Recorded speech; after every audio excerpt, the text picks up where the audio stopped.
बिस्मिल्लाहिर्रहमानिर्रहीम, अस्सलामुअलैकुम and a very good morning. Espresso में आपको खुश आमदीद कहेंगे। ये है इमरान हसन एक छुट्टी के बाद। अस्सलाम वालेकुम। ये है अबला हसन बगैर किसी छुट्टी के, नहीं 2 छुट्टियों के बाद, मेरी एक इनकी 2। इस उम्मीद के साथ कि आप बिल्कुल ठीक ठाक हैं, नए हफ्ते का आगाज करने जा रहे हैं या कर चुके हैं और स्मोक से थोड़ा परेशान होने के बावजूद अपने आप को और अपनी रूटीन को मैनेज किए हुए हैं। हम आज के प्रोग्राम का और आज के दिन का आगाज करते हैं बहुत सारी बेस्ट विशेस के साथ कि आपका दिन बहुत अच्छा गुजरे। सुबह आते हुए चूंकि पिछले वीकेंड था तो मैं थोड़ा सा कट हुआ था न्यूज़ से, तो मैंने आते हुए ज़रा सुना कि ताज़ा तरीन क्या चल रहा है, तो मुझे ऐसा लगा कि वही हेडलाइंस हैं, एक हेडलाइन उसमें नहीं थी and that was sad literally. मतलब कोविड, हाँ अच्छा मैंने कहा थी कोविड की बात करें, फिर आ गया जी। अब ये जो साउथ अफ्रीकन वेरिएंट है ओमिक्रॉन, उसके हवाले से कहा जा रहा है कि ये बहुत डेडली वायरस, इसकी जो म्यूट हुआ है वायरस, और उसके हवाले से इस पे एहतियात करने की ज़रूरत है। कई ममालिक की जो सरहदें उनको बंद तो कर दिया गया है, पाकिस्तान ने भी 6 अफ्रीकी ममालिक समेत सरहदें बंद कर दी हैं, लेकिन ओवरऑल दुनिया में इस हवाले से बड़ा तशवीश का इजहार किया जा रहा है, क्योंकि ओमिक्रॉन जो है कहा जा रहा है कि बहुत इसमें कुछ सिम्टम्स भी उस तरह से वाजे नहीं है जिस तरह से पहले आपकी स्मेल या आपका टेस्ट चला जाता था, लेकिन इस वायरस में इस तरह का कोई सिम्टम नहीं है। और जो सिम्टम्स आ रहे हैं, अब कुछ तो ये भी कह रहे थे इमरान के जो आपकी वैक्सीनेशंस वगैरह हैं, अभी हम डॉक्टर साहब से भी कंफर्म करेंगे, ये कहा जा रहा था कि वैक्सीनेशन भी इस तरह से इफेक्टिव नहीं है। सो देखना ये है कि जी ओमिक्रॉन वायरस, और पाकिस्तान में भी रिपोर्टेडली कहा जा रहा है कि कतर की किसी फ्लाइट में 2 लोगों में ये वायरस है। इस हवाले से भी हम जरूर इंफॉर्मेशन आपके साथ शेयर करेंगे, लेकिन अब वही बात, सबसे बड़ा मसला वैसे उन लोगों के लिए हो सकता है जिन्होंने पाकिस्तान आना है या फिर ट्रैवल करना है। वैसे तो अभी नई एडवाइजरी जारी हो रही हैं, लेकिन अगर आपका कोई ऐसा प्लान है बाहर जाने का या बाहर से आने का, तो आपके लिए कुछ मुश्किल हो सकती है, ये आपको बताना बहुत ज़रूरी है। उसके अलावा हमारी बेस्ट विशेस आपके लिए पूरे दिन के लिए और प्रोग्राम के लिए आप हमें बेस्ट विशेस दें ताकि हम इसको शुरू करें। बिल्कुल, और शुरू हम करते हैं आज की हेडलाइंस।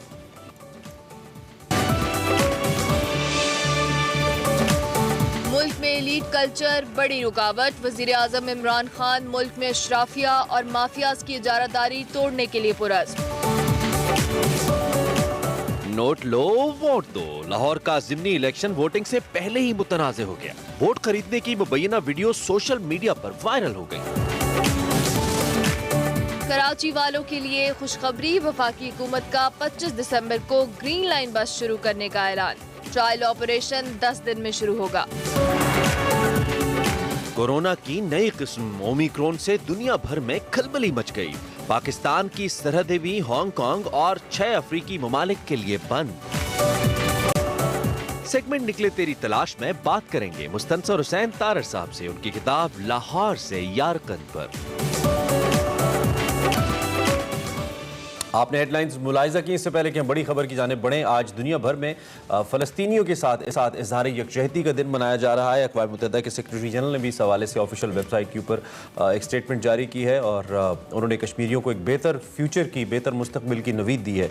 दुनिया भर के अंदर कश्मीरियों के साथ इज़हार यकजहती किया जा रहा है इसराइली जारियत के खिलाफ, जो कि वहाँ पर जारी है, और उनकी जो जद्दोजहद है आज़ादी की और अपने हुकूक के हुसूल की, उसके लिए दुनिया उनको सपोर्ट करती है। और पाकिस्तान तो हमेशा से कश्मीरियों के मौक़िफ़ की हिमायत करता है, सब बिल्कुल साथ है, और इसी हवाले से आज उनका यकजहती का आलमी दिन भी मनाया जा रहा है। हमने शो में डिस्कस भी इसीलिए कि आगे जाके भी मजीद भी हम बात करेंगे, लेकिन भी हम आपको बताएंगे आज की बड़ी खबर।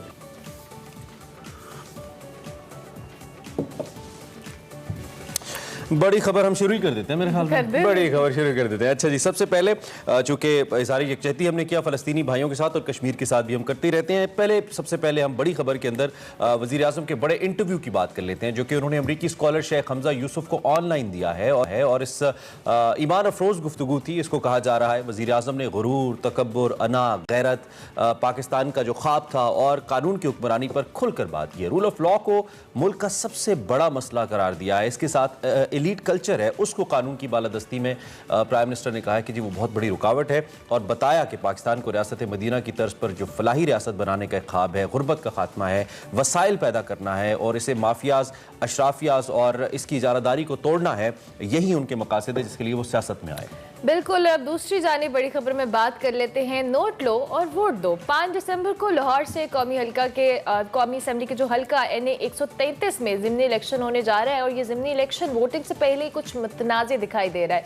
हुक्मरान जमात की बात की जाए PTI की, तो उनका उम्मीदवार मैदान से बाहर हो चुका है। इस वक्त हल्के में नून लीग और पीपल्स पार्टी आमने सामने। इंतखाबी मुहिम हल्के से निकल कर सोशल मीडिया पर आ गई है और ज़िमनी इलेक्शन के हवाले से वोट खरीदने और कुरान करीम पर हल्फ लेने की वीडियोस भी कुछ वायरल हुई हैं, जिस पर दोनों जमातें एक दूसरे पर संगीन इल्जामात लगा रही हैं और इलेक्शन कमीशन से कार्रवाई का मुतालबा भी किया जा रहा है। मुबैना वीडियो में PTI भी मैदान में आई और नून लीग को सियासत छोड़कर फिल्में बनाने का मशवरा दिया। लीगी उम्मीदवार की नाअहली का मुतालबा किया और ये भी बताया कि इस वजह से नून लीग इलेक्ट्रॉनिक वोटिंग मशीन के खिलाफ है और इलेक्शन कमीशन ने आज जो इन मुबैना वीडियोस है इनका नोटिस ले लिया और पैमरा है उसको वीडियो क्लिप का फॉरेंसिक तज्जिया करवाने की हिदायत की गई है और नादरा से वाक़े में जो मुलव्वस अफराद हैं उनकी शनाख्त के लिए भी कहा गया है। बिल्कुल जी, कमिश्नर लाहौर को वीडियो में नजर आने वाली इमारत का तयन करने का हुक्म दिया गया है, जबकि IG पुलिस को भी इस वाक़े में मुलव्वस अफराद को गिरफ्तार करने के लिए खत लिखा गया है और मुकम्मल रिपोर्ट 30 नवंबर को तलब कर ली गई है। इस हवाले से हम मजीद भी बात करेंगे, लेकिन ये खबर बड़ी अफसोसनाक है, ये इतलात बड़ी अफसोसनाक हैं। आम इंतखाबात में और ऐसा लगता है कि जैसे हुकूमती मौक़िफ़ को इस किस्म के वाक़यात से तक़वियत मिल रही है, इलेक्ट्रॉनिक वोटिंग मशीन का जो इस्तेमाल है। लेकिन यहाँ पे जिक्र या अगर किसी ने पैसे लिए हैं वोट देने के लिए अरमला हसन, तो वो EVM पे जाके भी तो उसको वोट देगा जिससे उसने पैसे लिए हैं। मतलब EVM ऐसा तो नहीं है कि पैसे लिए तो डिटेक्ट करके अलार्म देगी कि नहीं इसने पैसे लिए। हाँ, लेकिन EVM से रिलेट करना is not fair. Point scoring तो होगी और इस हवाले से हम बात भी करते हैं। हमारे साथ हमारे जो तज्जियाकार हैं वो भी हमें ज्वाइन करने वाले हैं। चेक कर सकते हैं, इम्तियाज गुल साहब शायद हैं हमारे। इम्तियाज गुल साहब, आपको आवाज आ रही है हमारी? कनेक्ट करने की कोशिश करते हैं, शायद सुन नहीं पा रहे। इम्तियाज गुल साहब, ऐसे लग रहा है वीडियोस ऑडियो क्लिप्स का सीजन चल रहा है, जैसे जैसे कोई ना कोई सिचुएशन आती है। इम्तियाज साहब वीडियो नहीं दिखाना चाह रहे अपनी, आप ये कह रही हैं। नहीं, मैं ओवरऑल इस पॉलिटिकल सिनेरियो की बात कर रही हूँ, जहाँ पे एक पार्टी एक ऑडियो क्लिप ऑडियो जो टेप है वो रिलीज करता है, दूसरी जानिब से वीडियो क्लिप आ जाता है। कुछ इसी तरह के मामला चल रहे हैं। सियासत नहीं, कुछ मजाक ही लग रहा है। और अब जो इलेक्शन है जिसमें पहले ही ऑलरेडी इतने सारे कंसर्न्स होते हैं पब्लिक के, हुक्मरानों के, इनफैक्ट मतलब जहां भी जाए आप इलेक्शन की शफाफियत के हवाले से सवालात उठते हैं, वहां पे इस तरह की वीडियोस ऑब्वियसली ट्रांसपेरेंसी और आती ही रहती हैं। मेरे ख्याल में इलेक्शन कमीशन को इस मामले में कोई एक इलेक्शन कमीशन मिसाल नहीं बनाता ना, कोई एक ऐसी मिसाल बनाई जाए जैसे सेनेट के इंतखाब में हुआ था, अली मूसा गिलानी की वीडियो आई थी, दीगर मामलात पे कोई ऐसी मिसाल बनाए तो मेरे ख्याल में इन वाकयात का तदारुक किया जा सकता है। इम्तियाज गुल साहब हमारे साथ इस वक्त लाइन पे मौजूद हैं, सीनियर तज्जियाकार हैं, सियासी उमूर के ऊपर बिल्कुल दीगर मामलात पे भी गहरी नजर रखते हैं। उनसे जरा पूछते हैं कि वो इस वीडियो के तनाजुर में NA 133 के इलेक्शन और ओवरऑल इलेक्टोरल जो प्रोसेस है उसको कैसे देखते हैं। गुल साहब, थैंक यू वेरी मच और सुबह खैर आपको। आई होप कि आपकी सुबह अच्छी हुई है। ये जो वीडियो सामने आई है हमारे लिए कोई नई नहीं है। बीइंग जर्नलिस्ट हम देखते रहते हैं ऐसी चीज़ें, कुछ अर्सा धूल उठती है और फिर गर्द बैठ जाती है, फिर इस पर कोई एक्शन नहीं होता है और वो प्रोसेस ऐसे ही चलता रहता है। आप कैसे देख रहे हैं, आपका क्या तज्जिया है इस वाक़े के बाद? देखिए, इसमें अफसोस जितना इस पर कम किया जाए, जितना भी किया जाए कम है, इसलिए कि EP जैसे आपने खुद भी कहा कि कोई नई बात नहीं है। हम कराची में भी देखते थे जो MQM वाले करते थे, फिर हम वजीरिस्तान में देखते थे, वहाँ पे तकरीबन वही काम होता था जो MQM वाले किया करते थे, चाहे जनूबी वजीरिस्तान था चाहे शुमाली वजीरिस्तान था। और उसके बाद वो मूसा गिलानी का भी आपने जिक्र किया, वहाँ भी ये मामला हुआ। तो इससे जो रिफ्लेक्शन है ये हमारे इस माशरे पे, वो ये है कि यहाँ पे बेईमानी और मुनाफिकत बहुत है। यानी दूसरों के पे उंगलियां उठाते रहते हैं लोग, तो उन्होंने गलत काम किया लेकिन खुद वही काम कर रहे होते हैं। तो ये उसका एक इजहार है मेरा ख्याल है, और इस पे जितना भी अफसोस किया जाए कम है कि ये। और दूसरा मेरा ख्याल है माजी में जितने भी इलेक्शन हुए और अक्सर हमारे बड़े बड़े सियासतदान जो बार बार मुंतखब होके आते हैं, इनके कैप्टिव वोट भी होता है। यानी ऐसे लोग जो कि मुस्तकिल इनके वोटर्स हैं, उनके ऊपर ये मुख्तलिफ किस्म की नवाज़ात करते रहते हैं वक्तन फ़ौक्तन। खास तौर पे इलेक्शन जब करीब आ जाता है उस वक्त कुछ ज़्यादा हो जाती हैं वो इनायात, जिसके बायस ये बार बार मुंतखब होकर भी आ जाते हैं। ठीक हो गया।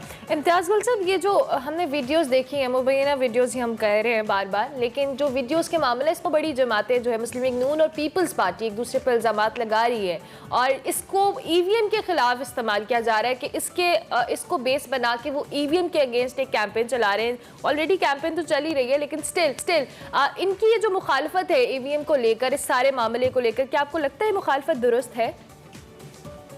जिस तरह वो एक दूसरे के खिलाफ इल्जामात लगा रही हैं ये बातें, या जिस तरह मौलाना फजल रहमान साहब ने नोटिस दे दिया हुआ है पाकिस्तान मुस्लिम लीग को, तो उससे बजाते खुद इस मुआशरे में मौजूद आला सतह पे मौजूद मुनाफकत का इजहार होता है। यानी ये दोनों जमातें, तीनों जमातें बज़ाहिर एक अलायंस में इकट्ठी हैं, लेकिन देखिए जब भी मौका आता है जिसको कहते हैं क्रंच आवर, यानी जब आजमाइश की घड़ी आती है तो उसमें ये एक दूसरे के खिलाफ सफारा हो जाते हैं।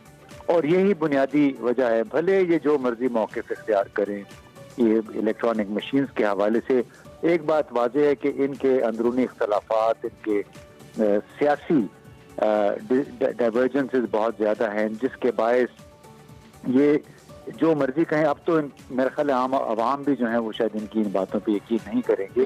अब एक ऐसी बात की मुखालफत, यानी जो इलेक्ट्रॉनिक मशीन्स हैं या वोटिंग मशीन्स हैं, इसकी दुनिया भर में इस्तेमाल हो रही हैं, हर मुल्क में इस्तेमाल हो रही हैं, जिसकी वजह से आपको घंटों के अंदर अंदर तमाम मुल्क का आ जाता है, रिजल्ट आ जाता है, चाहे वो जर्मनी हो चाहे फ्रांस हो, 2-3 घंटे के अंदर बाकायदा फिर डिबेट शुरू हो जाती है टीवी पे, तमाम बड़ी जमातों के रहनुमा आ जाते हैं। इसमें इम्तियाज गुल साहब, लेकिन हम इसमें ये जो वीडियो सामने आई है या ऐसी वीडियोस जो इससे पहले भी आई हैं, इनको बेस बना के हम ये कैसे कह सकते हैं कि जो ईवीएम है वो ऐसे वाकयात को होने से रोकेगा? चूंकि ये तो प्री इलेक्शन एक रिगिंग इसको हम कहते हैं, इलेक्शन से पहले वोट खरीद दिया जाता है, फिर जब ईवीएम अगर है भी और मैंने खुदा ना खास्ता किसी से पैसे लिए उसको वोट देने के लिए, तो मैं तो जाके वोट उसको दे दूंगा। तो इसमें ईवीएम मुझे तो एज अ वोटर तो या उस प्रोसेस को हेल्प नहीं करेगा, वो तो वहां हेल्प करेगा जहां पे वोट्स को काउंट किया जाएगा कि उसमें कोई उसको फोर्स नहीं किया जा सकता, बॉक्सेस के अंदर बैलेट्स नहीं डाले जा सकते। आपका इस पे क्या ख्याल है? बड़ी आपने अच्छी बात की, खुद ही आपने जवाब दे दिया। यानी दो मुख्तलिफ इशूज को जोड़ के हम कैसे एक मौक़िफ़ इख्तियार कर सकेंगे कि ये असल में ईवीएम या इलेक्ट्रॉनिक वोटिंग मशीन की मुखालफत की बुनियाद बनाई जा रही है। ये दो मुख्तलिफ इशूज, इसको तो प्री पोल रिगिंग कहते हैं, और ये हर दौर में हुई है, हर इलेक्शन में हुई है। जबकि जो हमारे सियासतदान हैं उनको थोड़ा सा फॉरवर्ड लुकिंग यानी मुस्तकबिल की तरफ देखना होगा, और खुद हमारे सामने बहुत सारे माजी में जो कुछ होता रहा, ये बंडल के बंडल शनाख्ती कार्ड के बना के हल्के में पहुंचा दिए जाते थे। तो मेरा ख्याल है कि इलेक्ट्रॉनिक वोटिंग जो जहाँ पे दुनिया अगर 21वीं सदी में जा रही है और हम उनके साथ चलना चाहते हैं, तो हमें 19वीं सदी के जो वतीरा है वो उसको तर्क करना पड़ेगा। ठीक हो गया, ठीक है। इम्तियाज गुल साहब, कल प्राइम मिनिस्टर के एक इंटरव्यू के हवाले से भी हम बात करें तो उन्होंने इंटरव्यू में कोट किया कि जी कानून की जो हुक्मरानी है वो पाकिस्तान का बड़ा मसला है। दूसरी तरफ उन्होंने जो अशराफियाँ हैं, माफियाज हैं, उनकी इजारादारी के हवाले से भी कहा कि ये भी एक बहुत बड़ा रीज़न है, इनका तोड़ना उनका पर्पज़ है। हमने 3 साल पीटीआई की गवर्नमेंट को हो गए हैं, आपने क्या किस हद तक आपने ऑब्जर्व किया एज अ तज्ज़ियाकार? हम ज़रूर जानना चाहेंगे कि जो अशराफियाँ हैं या माफिया, इनकी इजारादारी जो है वो ख़त्म हुई हो, या फिर जो कानून की हुक्मरानी है उसको एक प्रॉपर तरीके से इम्प्लीमेंट कराने में गवर्नमेंट कामयाब हुई हो? बड़ा मुश्किल है जी। वज़ीर आज़म साहब ने भोलपन में, सादगी में बहुत सारी बातें कर दी थी इख्तियार में आने से पहले। अब उनको आइडिया नहीं था, अंदाजा नहीं था कि जिन लोगों के खिलाफ वो बातें कर रहे हैं वही उनके इर्द गिर्द भी मौजूद हैं, उनमें से कई लोग उनके इर्द गिर्द मौजूद थे। और बल्कि ये भी हुआ ना, शायद जब इक़्तिदार में अगर ना रहे तो फिर ये शायद किसी वक्त कहने पे मजबूर हो जाए खुद ही के देखा जो तीर खा के कमी गाह की तरफ अपने ही दोस्तों से मुलाकात। वाह वाह वाह क्या बात है।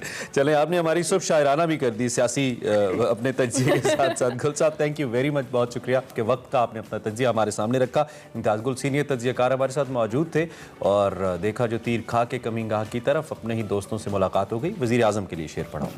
ब्रेक लेंगे जी, ब्रेक के बाद हाजिर होंगे। देखते रहिए एक्सप्रेसो।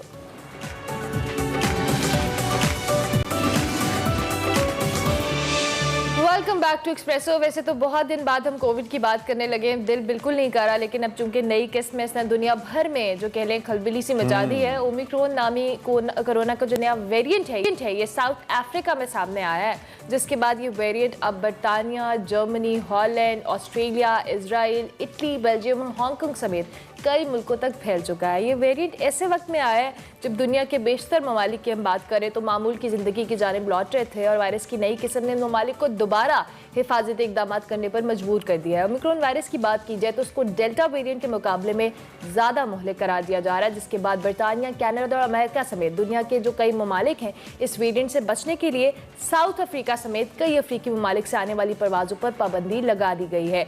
बरतानिया ने भी पब्लिक ट्रांसपोर्ट पर सफ़र करने वाले और दुकानों पर जो है मास्क पहनना उसको लाजमी करार दे दिया गया, जबकि कुछ अर्सा पहले हमने देखा था कि काफ़ी फ्लेक्सिबल कर दी थी उन्होंने ये सख्तियां। और जबकि बरतानिया जो आने वाले लोग हैं उनके हवाले से भी उनका जो PCR टेस्ट है वो लाजमी करार दिया गया है। और पाकिस्तान ने भी ओमिक्रॉन के फैलाव के पेश नज़र कुछ इक़दाम लिए हैं।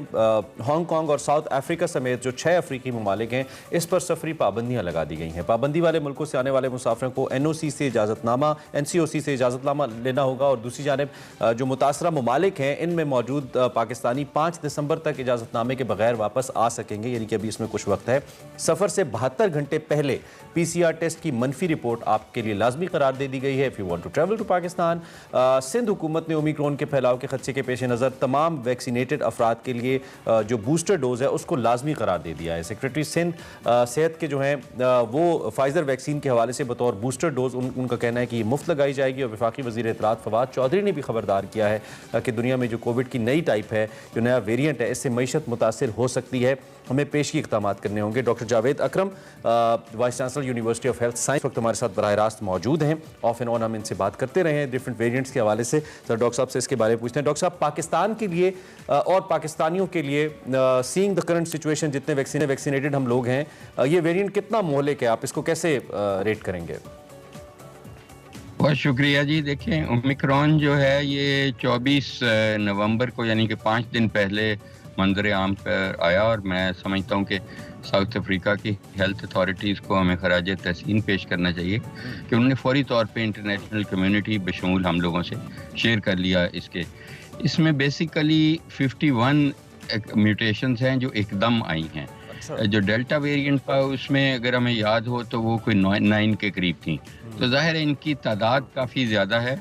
और इनमें से जो 31 के करीब म्यूटेशंस हैं वो स्पाइक प्रोटीन्स में हैं, जो कांटे हैं, और उन्हीं कांटों के ज़रिए ये वायरस इंसान के जिस्म में दाखिल होती है, फेफड़े में जो रिसेप्टर्स हैं उनके ज़रिए। और इसलिए ख्याल ये किया जाता है कि इसका लगाव बहुत ज़्यादा बढ़ चुका होगा इंसान के फेफड़ों में दाखिल होने का, जिसका मतलब है इसकी विरुलेंस ज़्यादा होगी, इसकी क्वांटिटी ज़्यादा अटैच होगी इंसान की बॉडी को। दूसरा, वैक्सीन्स भी यहीं पे काम करती हैं और जो अदवायात हम इस्तेमाल करते हैं इसके इलाज के लिए सीरियस मरीज़ों में, वो भी यहीं पे काम करती हैं।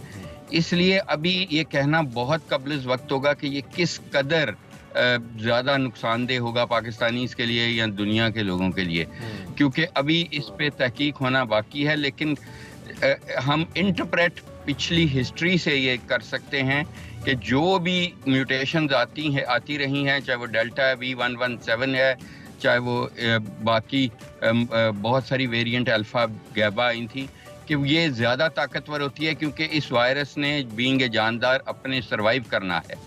और जो वैक्सीन्स हैं उनका भी ये कहना काबिल वक्त होगा कि क्या वो करामद रही हैं जो हम लोगों ने लगवाई कि नहीं।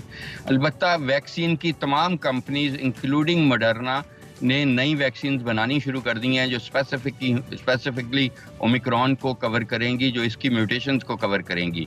इसलिए मैं समझता हूँ कि इस वक्त बहुत अच्छा किया पाकिस्तान गवर्नमेंट ने जो भी पाबंदियाँ लगाई। जहाँ तक बूस्टर डोज सिंध की है उसका कोई एविडेंस नहीं है कि बूस्टर डोज लगाने से कुछ ज़्यादा प्रोटेक्शन अगेंस्ट ओमिक्रॉन होगी। जो हमें पता है वो ये है कि जो एहतियात हमने छोड़ दी थी, बिल्कुल छोड़ दी थी, गिव अप कर दी थी, पुरहजूम शादियाँ हज़ार लोगों की शुरू हो गई हैं, उनको हमें फ़ौरन कटेल करना चाहिए। जो अननेसेसरी हमारी सोशल गैदरिंग्स हैं, रिलीजियस गैदरिंग हैं या पॉलिटिकल गैदरिंग है, उनको फौरी तौर पे हमें ख़त्म करना चाहिए और हमें अपने हैंड हाइजीन का ख्याल करना चाहिए। और जो मास्क नामी एक चीज़ है जो हमारी हिस्ट्री बन गई थी, उसको पूरी की पूरी अपनी ज़िंदगियों में लाना पड़ेगा और अपनी ख्वाहिशात की कुर्बानी देनी पड़ेगी बजाय इसके कि जानों की कुर्बानी दें। आई think this is of Paramount importance. जो हमें पता है वो तो हम इम्प्लीमेंट करें, बाकी तो 4-5 दिन हुए हैं सिर्फ आए हुए, विद टाइम इसका पता चलेगा सारा इम्पैक्ट हमें। ठीक हो गया। अच्छा डॉक्टर साहब, आपने खुद भी कहा कि बूस्टर डोजेस के हवाले से तो है, लेकिन कहा भी ये था ऑब्वियसली जब एक वेरिएंट आता है तो बहुत सारी लोगों में जो इबाम भी आता है, कयास आराइयाँ भी शुरू हो जाती हैं कि जो वैक्सीनेटेड अफराद हैं या इस वेरिएंट पे ये इतना ज़्यादा डेडली है कि वैक्सीनेशन वाले अफराद को भी ये अफेक्ट करेगा। इस हवाले से कोई रिसर्च या कोई आपके पास इंफॉर्मेशन हो जो लोगों को आप कन्वे करना चाहें? देखें, हमने खुद इम्यूनोजेनिसिटी पे काम कर रहे हैं, हमारी यूनिवर्सिटी काम कर रही है, इस वक्त भी कर रही है। हमने ये देखा है कि जो पहले डेल्टा वेरिएंट आया था उसकी वजह से इजराइल में एक स्टडी हुई थी जिसमें फाइजर थोड़ी सी कम एफिकेशियस रह गई थी, 65% पे आ गई थी तकरीबन 85% से फॉर एनी डिजीज। और इसी तरह जो हमने देखा जो हमारी वैक्सीन थी इनकी भी एफिकेसी लूज हुई थी। साइनोफार्म एक श्रीलंकन स्टडी में होल्ड कर रही थी। अभी ओमिक्रॉन के अगेंस्ट तो हमारी इम्यूनोजेनिसिटी स्टडी शुरू हुई हैं क्योंकि ये 4 दिन पहले सिर्फ मंत्रियाम पे आया। लेकिन मैं आपको ये बता दूं कि अगर आप ये चाहते हैं कि ये आपका ये मकसद है कि वैक्सीन लगवाने से आपको नहीं होगी, तो ये हरगिज़ ऐसा नहीं है। तकरीबन 65% चांस है कि आपको ना हो, बाकी चांस ये है कि आपको हो। लेकिन बड़ा जो सबसे बड़ा आपको बेनिफिट है वैक्सीन लगाने का ये है कि अगर आपको बीमारी होगी तो वो सीरियस नहीं होगी, जानलेवा नहीं होगी, वेंटिलेटर पे नहीं जाना पड़ेगा। और मेरा ख्याल है सबसे बड़ी वजह हमें वैक्सीन लगाने की ये होगी कि इस वायरस को अगर हम दुनिया से नहीं रुखसत करेंगे, हर्ड इम्यूनिटी ग्लोबल लेवल पे क्रिएट करनी है। हम एज ए पाकिस्तानी हमने नहीं सोचना, एज एन इंसान सोचना है। तो इसको जब तक पूरी दुनिया से रेडिकेट तब होगी जब 80% लोग दुनिया के हर मुल्क के वैक्सीनेट नहीं हो जाते। आपको पता है अफ्रीका में इस वक्त सिर्फ 7% लोग वैक्सीनेट हुए हैं, पाकिस्तान में 50% के करीब हैं लेकिन कम हैं अभी भी। तो मैं समझता हूँ कि हमें इस तरफ तवज्जो देनी है, चाहे वो सप्लाई एंड डिमांड और इक्विटी का मसला है उसको एड्रेस करना है, बजाय बूस्टर लगाने के पहले आप उनको तो लगाएं जिनको अभी तक लगी नहीं है, बिल्कुल ही उनको ढूंढ के लगाएं, ट्रेस करके लगाएं। तो that is the of Paramount importance, ताकि आप इस वायरस को मौका दे रहे हैं कि वो यहाँ रहे और बदलती रहे। यानी ओवरऑल हर्ड इम्यूनिटी को डेवलप करने की ज़रूरत है। डॉक्टर जावेद अकरम हमारे साथ मौजूद है। बहुत शुक्रिया डॉक्टर साहब कि आप ड्यूरिंग ट्रैवलिंग हमें ज्वाइन कर रहे थे और आपने इस इंपॉर्टेंट इशू के ऊपर, ऑब्वियसली कोविड ग्लोबल इशू है और स्पेसिफिकली जब हम इस नए वेरिएंट की बात करें, हम अल्लाह अल्लाह करके नॉर्मल ज़िंदगी की जाने बात है, लेकिन हम सबको फिर एहतियात करनी है, चाहे कुछ अरसे की एहतियात हो, हमें इस एहतियात से इस वायरस को शिकस्त देनी है और हमें नॉर्मल ज़िंदगी गुजारनी है। अभी हम एक ब्रेक लेंगे, ब्रेक के बाद हाजिर होंगे। आप देखते रहिए Expresso. Welcome back to Expresso. हमारा एक फोकस है तालीम पे मुसलसल और ऑनलाइन तालीम के ऊपर या ई लर्निंग के ऊपर मुसलसल हम फोकस किए हुए हैं। इसी पे हमने आज भी बात करनी है। और पाकिस्तान में एक मोहतात अंदाजे के मुताबिक 1 करोड़ 18 लाख से ज़ायद जो बच्चे हैं वो स्कूल्स में रिवायती तरीके से तालीम हासिल कर रहे हैं, जिसमें जो टेक्नोलॉजी का इस्तेमाल है वो तकरीबन ना होने के बराबर है। शोबा तालीम में मुख्तलिफ एजुकेशन सॉफ्टवेयर इनकलाबी कदम के तौर पर साबित हो सकते हैं अगर कोई ऐसा सॉफ्टवेयर लाया जाए, मगर यहाँ पर अहम सवाल यह है कि क्या हमारे असातिज़ा इस टेक्नोलॉजी को इस्तेमाल करने के लिए तरबियत याफ्ता हैं और क्या स्कूल्स लेवल के ऊपर जो तालीम दी जा रही है उसको टेक्नोलॉजी पर शिफ्ट किया जा सकता है। इसी पर हमने इस सेशन में बात की। बिल्कुल, इसी वक्त हमारे साथ मौजूद हैं मुदस्सिर हुसैन जो कि इंचार्ज हैं ऑफ कॉमर्स लियारी यूनिवर्सिटी में और उसके साथ हमारे तालीम भी हैं। हम उनको खुशामदीद कहेंगे। बहुत शुक्रिया मुदस्सिर साहब कि आपने इस इंपॉर्टेंट टॉपिक के ऊपर हमें ज्वाइन किया। ऑब्वियसली अब हम कोविड के दौरान तो बार बार बात कर रहे थे कि शोबा तालीम पे एक स्विच आया, एक शिफ्ट आया है, लेकिन इसके लिए वही बात जो भी हम इंट्रो में भी कर रहे थे कि क्या अगर हम टेक्नोलॉजी के इस्तेमाल को बार बार फोकस में ला रहे हैं तो हमारे साथिज़ा, हमारे बच्चे इस चीज़ के लिए तैयार हैं? बहुत शुक्रिया जी। टेक्नोलॉजी के इस्तेमाल से इनकार तो किसी को नहीं है। टेक्नोलॉजी ही रेवोल्यूशन लेके आती है, चेंज लेके आती है और वही चेंज जो होता है मुल्क और कौम की तरक्की का बायस बनता है। आपका सवाल प्रिपेयर के हवाले से था, क्या हम प्रिपेयर थे?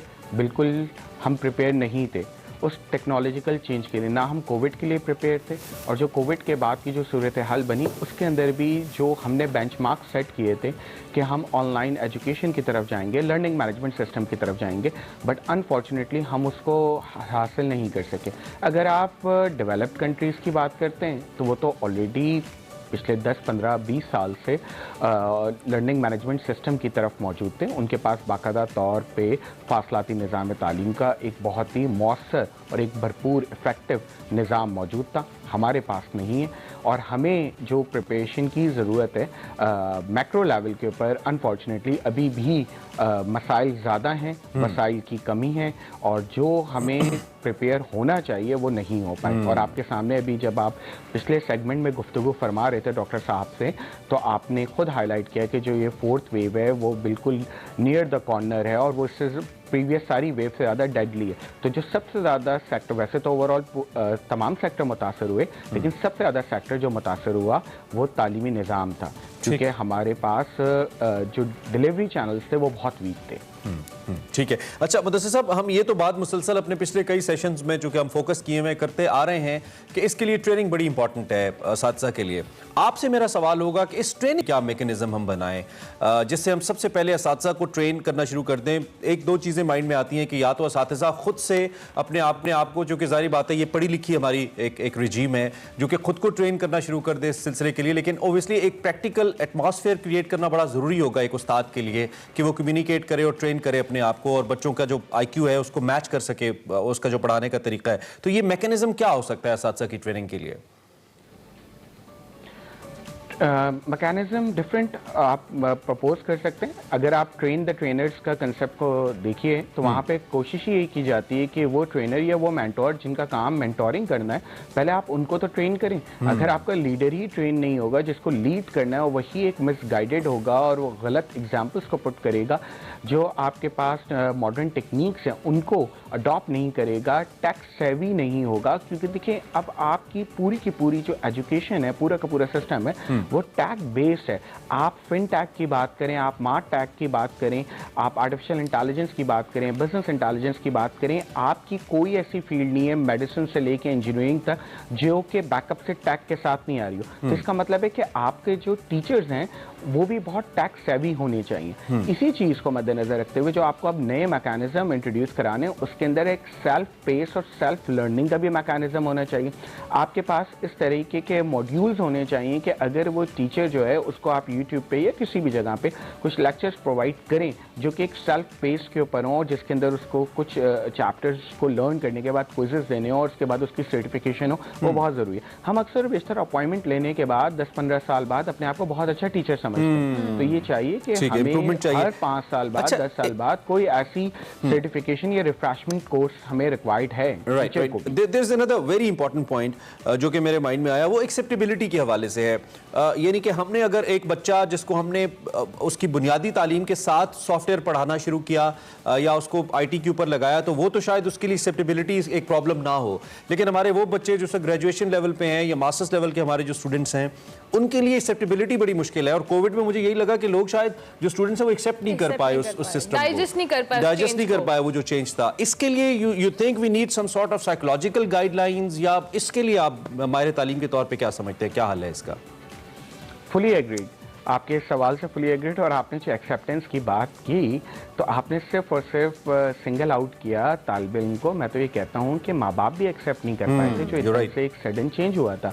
अगर आप उसके अंदर इन्वॉल्व करें तो टीचर्स, क्या टीचर प्रिपेयर थे? ईमानदारी से जवाब दिएगा। क्या पूरे पाकिस्तान के अंदर 2 किस्म का है, एक गवर्नमेंट सेक्टर के ऊपर तालीम हो रही है, एक प्राइवेट सेक्टर में, फिर अर्बन और रूरल एरिया की एक खलीज मौजूद है। क्या वहाँ पे इंटरनेट के कनेक्शन मौजूद थे? मैं आपको अपने बारे में बताता हूँ, मैं कराची शहर में रहने के बावजूद कभी भी मुझे ना सीमलेस इंटरनेट नहीं मिला। सीमलेस इंटरनेट वो होता है जिसके अंदर एक स्लाइटेस्ट सी इंटरैक्शन नहीं होती, लेकिन हमें इस तरह के कनेक्शंस दस्तयाब नहीं होते। जब मैं एक शहरी इलाके के अंदर ये बात कह रहा हूँ कि मुझे नहीं मिला, बीच में क्लास में अक्सर बेशतर इंटरनेट गायब हो जाता था, तो ये जो चेंज था ये एक्सेप्टेबल नहीं था। दूसरा मैं आपको एक बात क्लियर करूँ, हम बार बार हाईलाइट करते हैं एडवांटेज डिसएडवांटेज ही ऑनलाइन तालीम। देखिए ऑनलाइन तालीम पूरा एक निज़ाम है, एक पूरा सिस्टम है। आपने जूम के ऊपर जो लेक्चर देने का पोर्शन है वो तो अडॉप्ट कर लिया, लेकिन उस लेक्चर में बच्चा सुन रहा है, अडॉप्ट कर रहा है, आगे वो क्विज और असाइनमेंट का पूरा एक सिस्टम होता है। जो पूरा सिस्टम है उसको हम LMS कहते हैं, उसको हम लर्निंग मैनेजमेंट सिस्टम कहते हैं। अनफॉर्चुनेटली हमारे जो स्कूल और कॉलेजेस थे गवर्नमेंट सेक्टर के ऊपर, चले जी पाकिस्तान की कुछ चीदा यूनिवर्सिटीज ने LMS इंस्टॉल किया हुआ है, उनका मैं नाम नहीं लेता, लेकिन आपको मालूम है कि वो चीदा यूनिवर्सिटीज है जो LMS के सिस्टम को सपोर्ट करती हैं। क्या पाकिस्तान के गवर्नमेंट स्कूल्स और कॉलेज में जो असातिज़ा ने पढ़ाया उनको और उनके बच्चों को LMS मिला? LMS सिस्टम यानी कि ओवरऑल एक सिस्टम डेवलप करने की जरूरत थी। बहुत शुक्रिया मुदस्सिर कि बहुत इंपॉर्टेंट टॉपिक है, इस पर मजीद बात होनी चाहिए। हम कोशिश करते हैं ऑन एंड ऑफ इस एजुकेशन, ऑनलाइन एजुकेशन के हवाले से हम बात करें कि किस तरह से मैकेनिज्म के थ्रू इसको एक प्रॉपर इम्प्लीमेंट करना चाहिए और जो चैलेंजेस है उनको हम ओवरकम कर सकें, कि किस तरह से हमारे बच्चों को, पेरेंट्स को, टीचर्स को चैलेंजेस रहे। मुदस्सिर हुसैन हमारे साथ मौजूद थे, माहिर तालीम ऑनलाइन एजुकेशन के हवाले से बात करें थे। अभी हम एक ब्रेक लेंगे, ब्रेक के बाद हाजिर होंगे। आप देखते रहिए एक्सप्रेसो।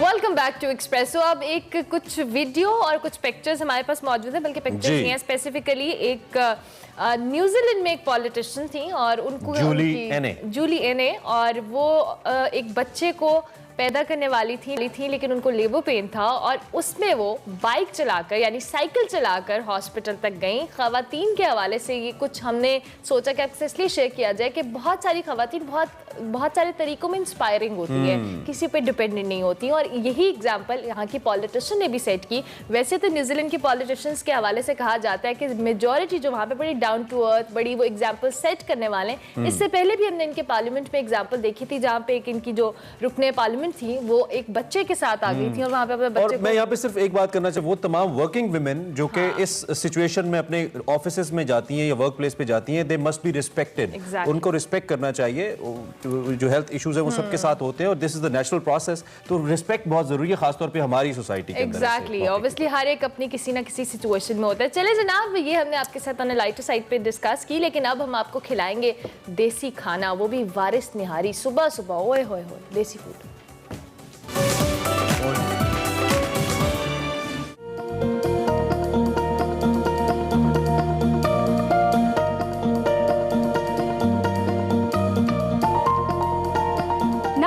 आज मैं एक ऐसी जगह पे आई हूँ जहाँ पे निहारी 24 घंटे बनाई भी जाती है और खिलाई भी जाती है। नाजरीन, आज मैं आई हूँ मून मार्केट में, जहाँ पर है वारिस निहारी वाले, जो कि 60 साल से यहाँ पर निहारी बना रहे हैं। चले आए चलकर देखते हैं यहाँ की निहारी की खास बात क्या है और ये निहारी बनाते कैसे हैं। आप कहाँ से आए हैं? जी, लाहौर से। अच्छा, तो कितने अरसे से यहाँ से निहारी खा रहे हैं आप? मैं तो पिछले तकरीबन बाय बर्थ हम लाहौर से हैं, तो तकरीबन पिछले 20 साल से इनसे निहारी खा रहे हैं। अच्छा, तो कौन सी निहारी खाना पसंद करते हैं यहाँ से? इनकी स्पेशल निहारी भी बहुत अच्छी है और ऑलरेडी सभी जो इनके आइटम्स हैं माशाल्लाह एवरीथिंग इज़ गुड। आपको कैसा टेस्ट लगता है यहाँ का? मैं माशाल्लाह लाहौर के तकरीबन सभी निहारी वालों से निहारी खा चुका हूँ, मगर इनका टेस्ट सबसे बेस्ट है। क्या खास बात लगती है आपको इनकी निहारी की? बस जो एक दफ़ा मुंह को लग जाए तो बस इधर ही आने को जी चाहता है, बार बार इधर ही आए।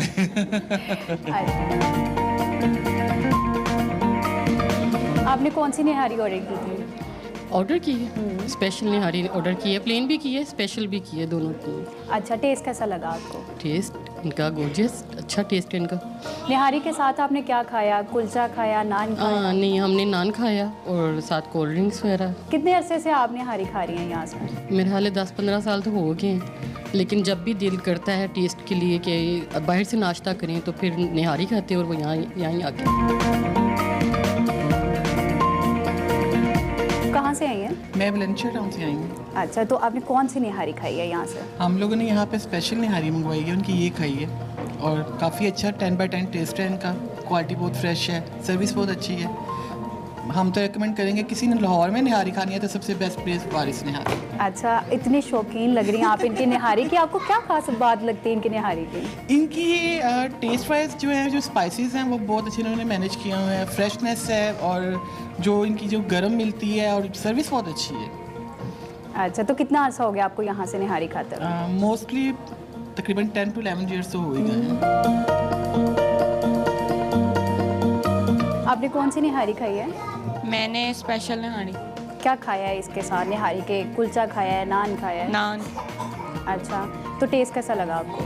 बहुत अच्छा माशाल्लाह। कहीं और से भी आपने निहारी खाई है इसके अलावा? नहीं, वैसे तो लाहौर में पूरी जगह पे निहारी खाई है, क्योंकि हम हर संडे तकरीबन बाहर निकल जाते हैं, क्योंकि पूरा हफ्ता जो है पढ़ाई होती है, फिर एक दिन बंदा कहता है रेस्ट कर ले, तो वो बाहर निकल जाता है, कभी हलवा पूड़ी खा लेता है, कभी निहारी, तो हर जगह की खाई है, लेकिन यहाँ की बहुत अच्छी है। क्या खास बात लगी आपको इनकी निहारी? टेस्ट। कैसा है टेस्ट इनका? शानदार।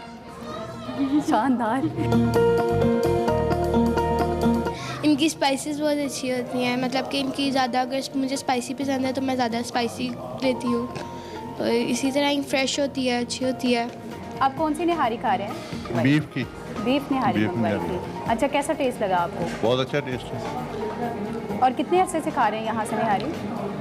मेरा ख्याल है कि जब से ये बाल्डोर बना है उससे इनकी ब्रांच आई है, उस वक्त से खा रहे हैं। अच्छा, तो क्या खास बात लगती है आपको इनकी निहारी की? इनका टेस्ट अपना है, इनका टेस्ट किसी और के साथ नहीं मिलता।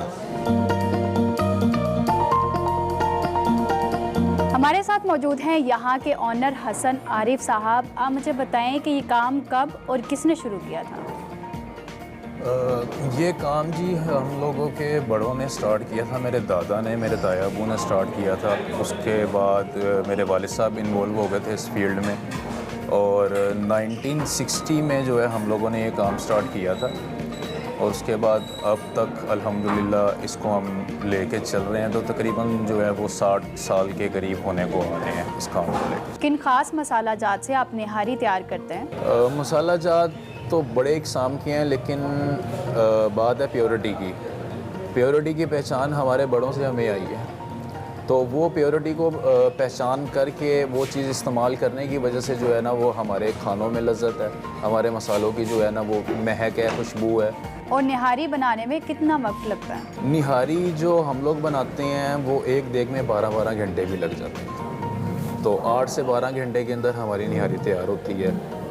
और कभी कभी क्वांटिटी के ऊपर डिपेंड करता है, जितनी ज़्यादा क्वांटिटी होगी उतना ज़्यादा टाइम जो है वो मज़ीद चाहिए होता है इसके लिए। और सबसे ज़्यादा डिमांड किस निहारी की है? सबसे ज़्यादा जी बीफ की निहारी की डिमांड है। स्पेशलिटी बीफ है, जो बीफ का जायका है वो किसी और मीट के अंदर जो है ना वो वैसा नहीं आ सकता, तो बीफ की डिमांड बहुत ज़्यादा है। निहारी के साथ लोग ज़्यादातर क्या खाना पसंद करते हैं? कुलचा, नान वगैरह? निहारी के साथ हमारी स्पेशल रोटी है, जिसे खमीरी रोटी कहा जाता है, तो वो उसकी स्पेशलिटी है और वो बहुत ख़ास है, तो ज़्यादातर कस्टमर जो हैं वो हमारे खमीरी रोटी को इस्तेमाल करना प्रेफर करते हैं। इतनी देर से माशाल्लाह आपका ये काम है, और मशहूर शख्सियत तो ज़रूर आती होंगी यहाँ पर? हाँ जी, अल्हम्दुलिल्लाह तमाम मशहूर शख्सियात, अगर सियासी बैकग्राउंड से देखें तो तमाम, और अगर लाहौर के जो है सियासत से ताल्लुक़ रखते हैं वो तो अल्हम्दुलिल्लाह हर सियासतदान हमारे पास आता है। और उसके अलावा स्टेज फ़नकार जितने भी हैं अल्हम्दुलिल्लाह तमाम हमारे पास बड़े शौक़ से निहारी खाने के लिए आते हैं, और रेगुलर कस्टमर्स हैं, रेगुलर कस्टमर्स। और उसके अलावा क्रिकेट बोर्ड आपका सारा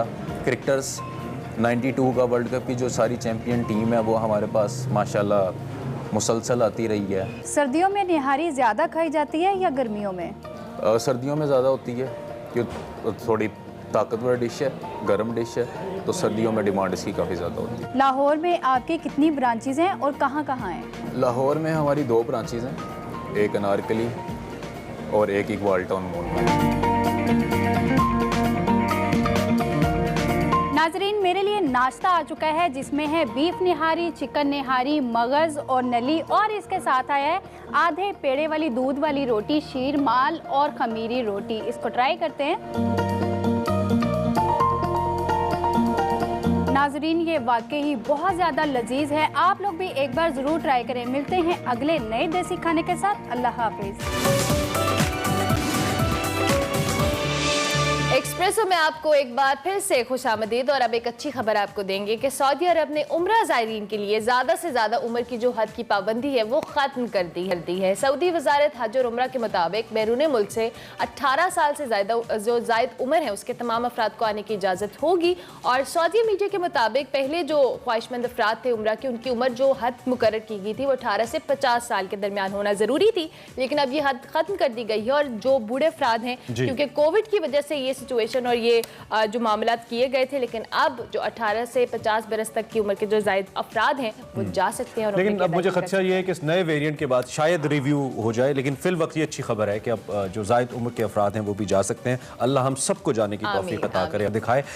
इस दुआ के साथ आगे बढ़ते हैं और अब जाते हैं हम उस सफ़र में जो कि हम करते रहते हैं, निकले तेरी तलाश में। आपको दिखाते हैं लाहौर से यारकंद किताब का जिक्र है, वकार अहमद मलिक इसमें हमारे साथ होते हैं। ज़रा देखते हैं आज क्या बात होती है।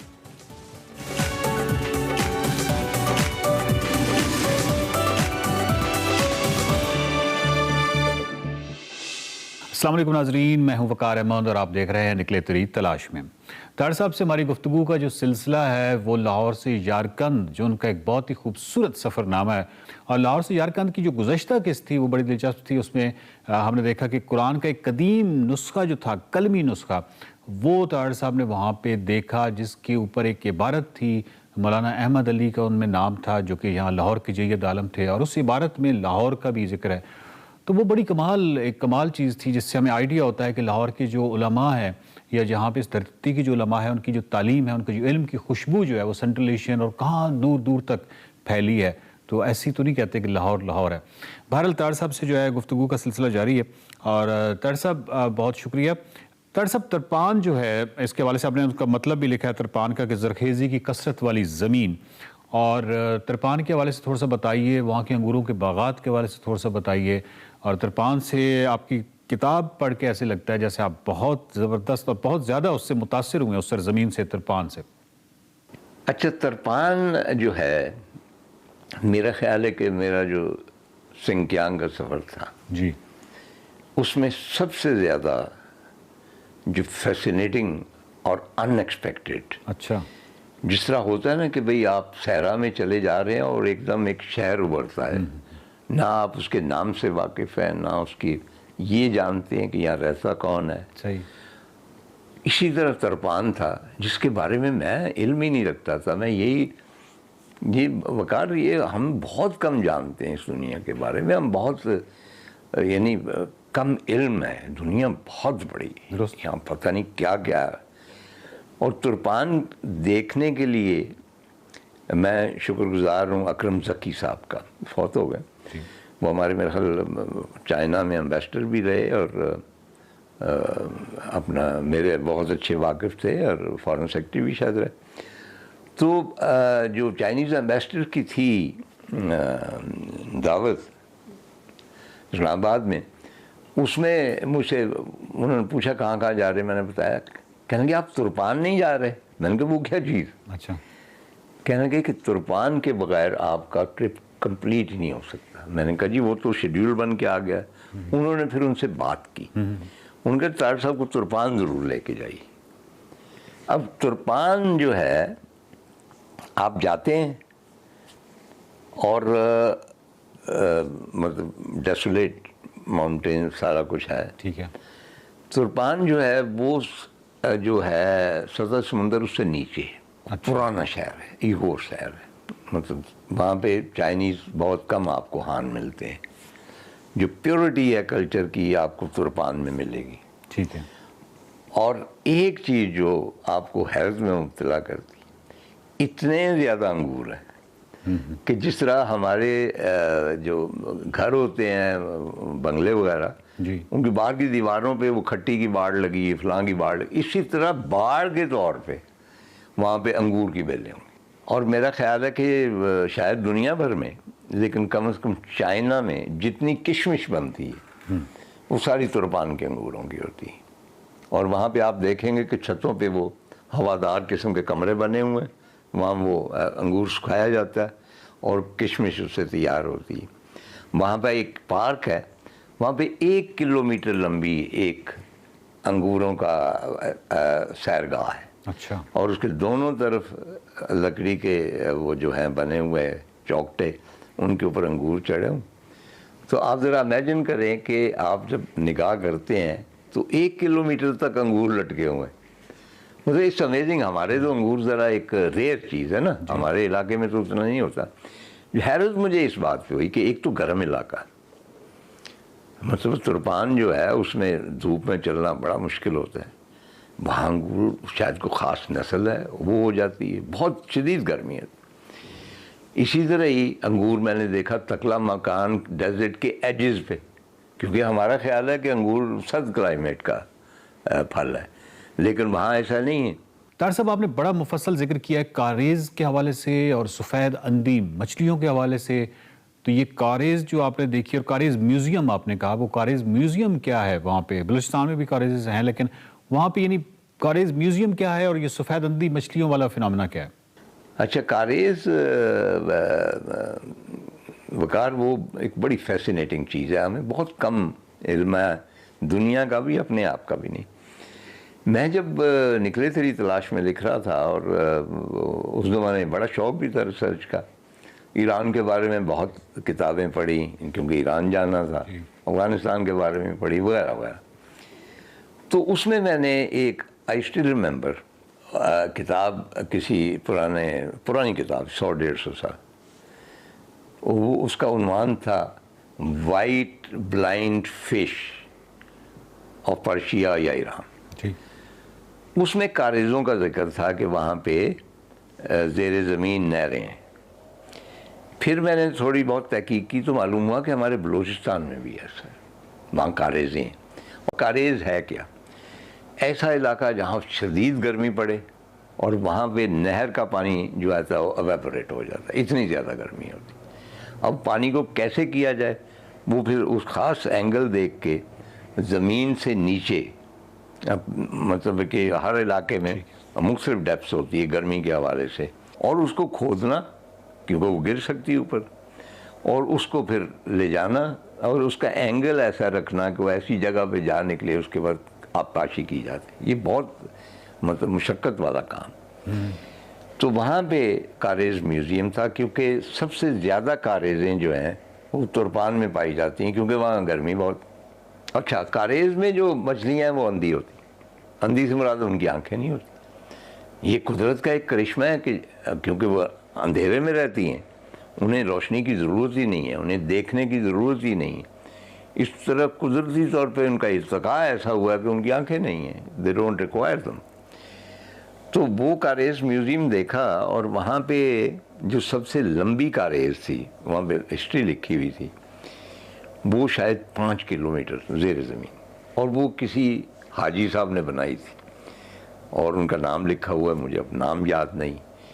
तनहा उस शख्स ने लोगों को भी मिलाया, लेकिन उसने पूरी वो प्लान की, और आज से 500-700 बरस पहले की बात, वो कारेज़ उसने बनाई और वो ओन करते हैं। एक मैंने उनकी गलतफहमी दूर कर दी, क्योंकि वहाँ ज़ाहिर है कि भाई, तो उनका ये ख्याल था कि कारेज़ जो है वो सिर्फ चाइना में होती है, सिंकियांग में होती है। तो मैंने कहा कि जी नहीं, हमारे पाकिस्तान में भी और ईरान में भी है। और कारेज़ का लफ्ज़ जो है उनका ख्याल था कि ये मुकामी है वहाँ का। तो मैंने कहा कारेज़ तो ईरान में भी जो है, मेरा ख्याल है ओरिजिनल ईरान से आया। चुनांचे और कारेज़ के पानी इतने यख होते हैं ज़ेरे ज़मीन, और इतने ठंडे और इतने प्योर, और ठंडक महसूस होती है उनको।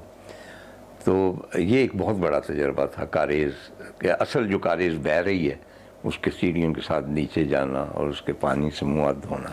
बहुत शुक्रिया। हुई कबीले के हवाले से आपने बहुत ही तफसील से, बहुत ही खूबसूरत अंदाज से तुर्पान के हवाले से जो आपने बताया है, तो बस दिल करता है कि बस तुर्पान फ़ौरन पहुँचा जाए और वो जो अंगूरों के तवील और बागात हैं यानी किलोमीटरों पे फैले हुए, वो देखे जाएँ। और फिर कारेज़ के हवाले से जिस तरह आपने मालूमात में बहुत ही ज़बरदस्त किस्म का इजाफा किया। नाज़रीन, तार साहब से लाहौर से यारकंद के हवाले से गुफ्तगू का सिलसिला जारी है। हमने बहुत सारे और सवालात हैं जो पूछने हैं। लाहौर से यारकंद की जो किताब है, जो उनका सफ़रनामा है, उसके अंदर बहुत सारी ऐसी चीज़ें हैं जो हमने उनसे पूछनी है। तो अगली किस्त तक दीजिए इजाज़त, देखते रहिए निकले तेरी तलाश में।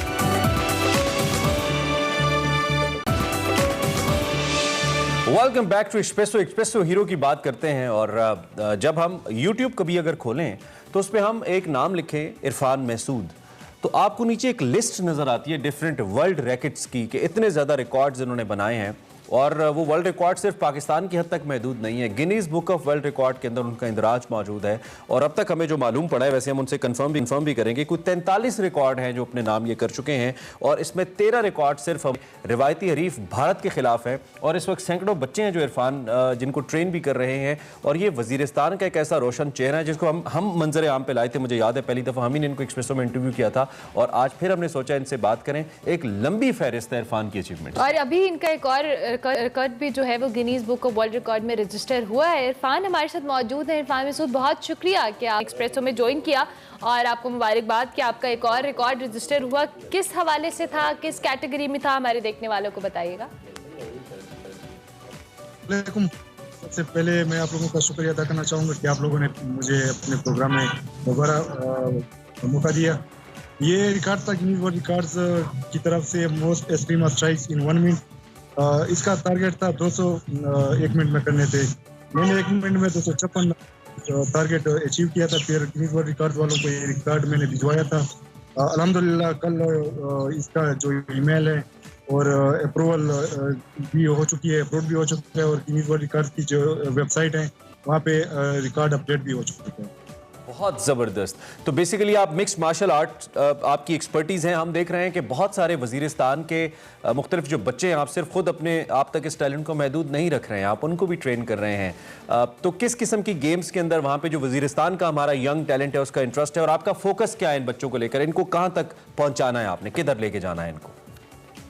बिल्कुल, अभी तक 44 गिनीज वर्ल्ड रिकॉर्ड मेरे अप्रूव हो चुके हैं और 52 गिनीज वर्ल्ड रिकॉर्ड हमारी मजमूई जो क्लब के गिनीज रिकॉर्ड है ये अप्रूव हो चुके हैं। इसमें मुख्तलिफ जो नेशनल लेवल पे तकरीबन 18 सिटीज के लगभग स्टूडेंट से मुख्तलिफ जो स्टाइल्स है वो मोताई, मिक्स मार्शल आर्ट्स, जिम्नास्टिक में गोल्ड मेडल हैं। मेरी ख्वाहिश है कि वर्ल्ड लेवल पे वजीरिस्तान और पाकिस्तान का एक पॉजिटिव इमेज दिखाना है, तो इनको अपने बच्चों को मैंने ट्रेनिंग देनी है। कोशिश है कि मजीद गिनीज वर्ल्ड रिकॉर्ड्स अपने मुल्क के नाम कर सकें।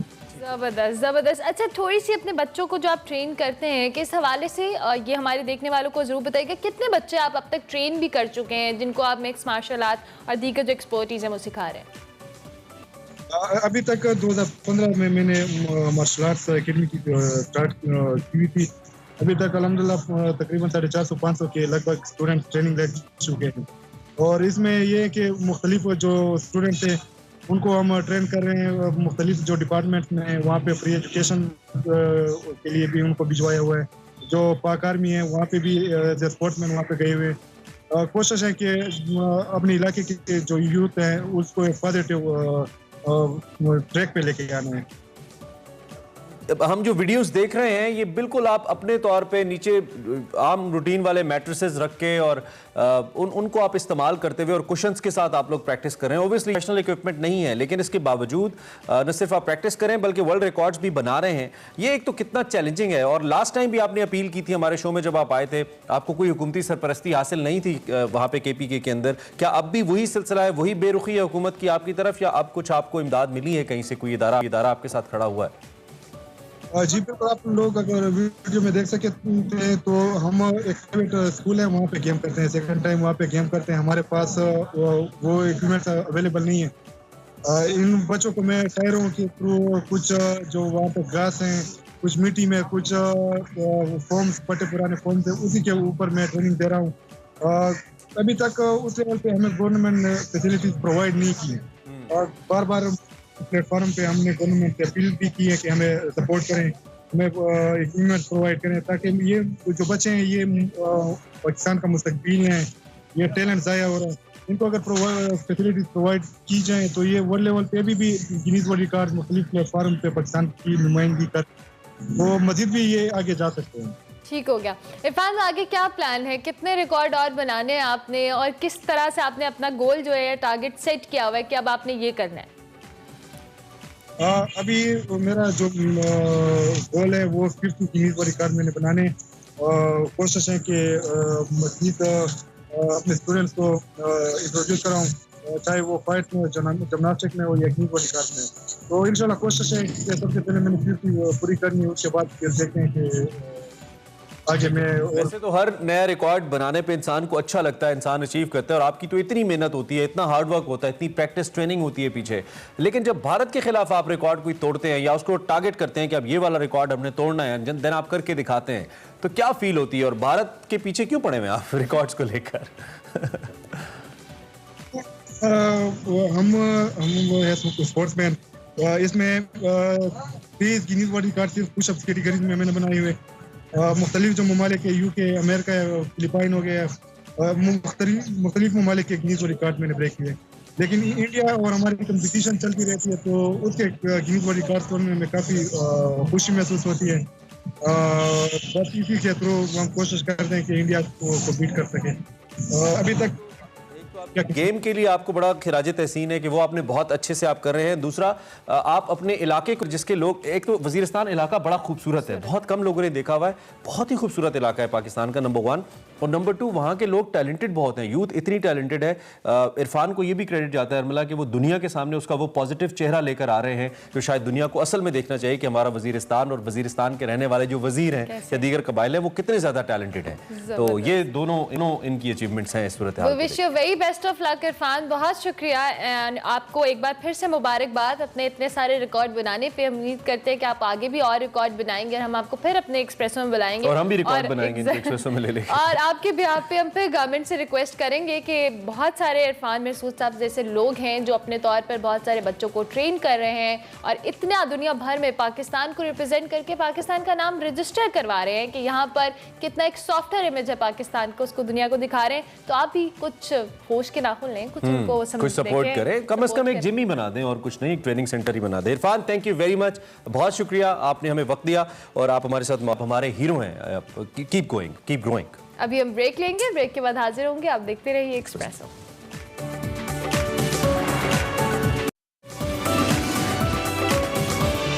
Now it's time to share a good news with you in Expresso. Welcome back in Expresso. आपके साथ एक अच्छी खबर शेयर करते हैं, वो ये है कि ऑनलाइन अद्वियात फ़रोख्त करने वाले प्लेटफॉर्म तबीयत.pk और फार्मास्यूटिकल कंपनी गेट्स फार्मा के दरमियान एक इश्तराक का मुआहिदा तय पा गया है। इस मुआहिदे के तहत जो गेट्स फार्मास्यूटिकल की तमाम हेल्थ केयर प्रोडक्ट्स हैं, मसनूआत हैं, वो तबीयत.pk के ज़रिए मुल्क भर में फ़रोख्त की जाएंगी और चंद घंटों में इन अद्वियात की जो घरों तक फराहमी है इसको यकीनी बनाया जाएगा।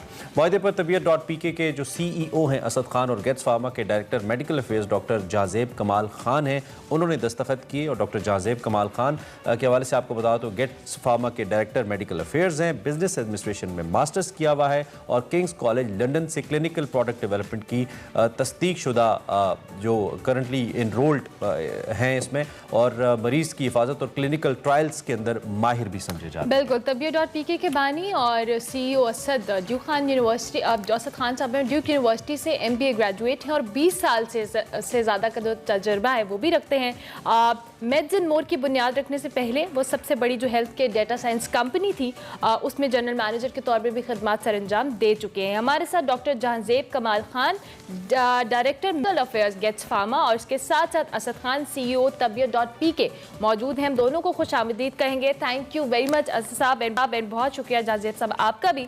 सबसे पहले असद साहब आपसे हम पूछेंगे, ओवरऑल अगर हम पाकिस्तान की बात करें तो इसमें जो सेहत की देखभाल है या ओवरऑल सेहत के हवाले से जो इश्यूज हैं, इसमें माहौलियाती निज़ाम की सबसे बड़ी वजह क्या है? जी अस्सलाम वालेकुम। तो पाकिस्तान में अगर आप आम आवाम की बात करें, आम लोगों की, तो उनके लिए रोटी के बाद सबसे बड़ा जो चैलेंज होता है वो एक्सेस टू हेल्थ केयर होता है। स्पेशली अगर आप मेन शहरों कराची, लाहौर, इस्लामाबाद वगैरह से बाहर चले जाएं तो वहाँ तो बहुत बुरा हाल है। तो एक्सेस टू हेल्थ केयर में भी आपके पास 2 मेन एरियाज होते हैं। एक तो होता है कि आपके पास जब घर में कोई बीमार पड़े तो आपको डॉक्टर मिल जाए, और उसके बाद आपको असली दवाइयाँ मिल जाएँ दुकानों से या बाकी जगहों से। तो आई थिंक ये जो असली दवाइयों पर एक्सेस है, आई थिंक ये एक बहुत बड़ा चैलेंज है पाकिस्तान में। बहुत सारी स्टडीज हो चुकी हैं उसके ऊपर, और रिसेंटली एक लोकल मीडिया आउटलेट ने इस पर स्टडी की थी कि अप टू 40% मेडिसिन जो है वो मार्केट में या तो वो जाली हैं या सब स्टैंडर्ड हैं। तो this is I think this is something that हमारा मिशन एट तबीयत.pk is to make sure that we remove these counterfeit medicine from the market. Okay, Okay, that's great. So, Dr. Jazeb, आपसे मैं पूछना चाहूँगा, you are Director Medical Affairs, Getz Pharma. ये जो आपका agreement हुआ है या जो आपका MOU साइन हुआ है, इसको लेकर इसके ज़रिए एक तो ये कि इसका मैकेनिज़्म आप क्या प्लान कर रहे हैं, क्या आम सारिफ को फ़ायदा होगा, और हेल्थ सिस्टम के अंदर ख़ास तौर पे जब पिछले दिनों में हम बड़ी कमी महसूस कर रहे थे, ये जो होम डिलीवरी है मेडिसिन की कोविड टाइम के अंदर ख़ास तौर पर, इसको कितना हेल्प आउट करेगा? ज़रा ओवरऑल हमें बताइए मुआहिदा क्या है और कैसे हेल्प आउट करेगा आम कंज्यूमर को। जी अस्सलाम वालेकुम। ये जो माहिदा है ये गेट्स फार्मा को, तबीयत.pk को और साथ साथ जितने भी सारिफ हैं उन सबको बहुत मुफीद होगा।